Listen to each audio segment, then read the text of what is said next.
ఒక సెంటెన్స్ లో మనకు సబ్జెక్ట్ హెల్పింగ్ వర్బ్ ను ఫాలో అవుతూ మెయిన్ వర్బ్ అనేది V1 V2 V3 V4 V5 ఏదైనా ఉండొచ్చు. ఈ హెల్పింగ్ వర్బ్ కెన్ అనే హెల్పింగ్ వర్బ్ ను ఫాలో అవుతూ మెయిన్ వర్బ్ ఏమి ఉండాలంటే రైట్ అనే మెయిన్ వర్బ్ ఉండాలి. ఆబ్జెక్ట్ ఏమి ఇచ్చాడంటే ఏ లెటర్ అని ఇచ్చాడు. ఏ లెటర్ ఇంత ముందు ప్రీవియస్ వీడియోలో కూడా మీకు కొంత పాటు యాక్టివ్ వైజ్ పాసివ్ వైజ్ నేర్పించడం జరిగింది.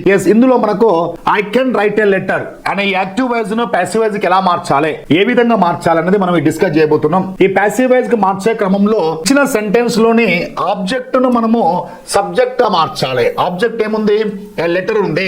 ఏ లెటర్ అనే ఆబ్జెక్ట్ ను సబ్జెక్ట్ గా మార్చాలి. ఏ లెటర్ అనే ఆబ్జెక్ట్ ను సబ్జెక్ట్ గా మార్చాను. హెల్పింగ్ వర్బ్ ఏముంది, కెన్ ఉంటే కెన్ బి, షుడ్ ఉంటే షుడ్ బి, కుడ్ ఉంటే కుడ్ బి, విల్ ఉంటే విల్ బి. స్కూల్ గ్రామర్ అండి, హై స్కూల్ లెవెల్ గ్రామర్. ఆ విధంగా వర్బ్ V3 ని ఇక్కడ యాక్టివ్ వైజ్ లో వర్బ్ V1 లో ఉంది, కానీ పాసివ్ వైజ్ లో వర్బ్ ఏ ఫామ్ లో ఉండాలంటే వర్బ్ అనేది V3 లో ఉండాలి.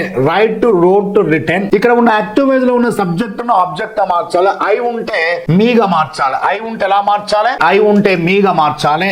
వి ఉంటే అస్ గా మార్చాలి.